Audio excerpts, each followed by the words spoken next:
How are you guys? Today, mag-outfit check naman tayo. Sobrang dami na naman nga mga pinagbibiling damit ni Mami.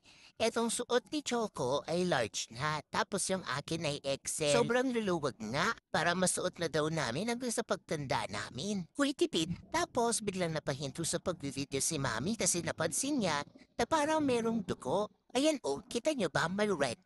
Ayun pala, si Choco ay dalaga na. Si Choco ay 7 going 8 months old na po. At ito ang kanyang first menstruation. Kaya pala ilang araw na siya na parang matamlay at ang sela niya sa pagkain. Kaya kailangan diaper muna siya ng 3 to 4 weeks para sa kalinisan at para masigurado na hindi muna kami magkakapapi. Pero syempre itutuloy ko ang outfit check. Ito ang isusuot ko kapag nagpunta kami sa dagat. Tapos ito yung mga hair accessories ni Chofo. Parang ang dami. Nalugi ata ako dun ah. Ayun lang. Bye!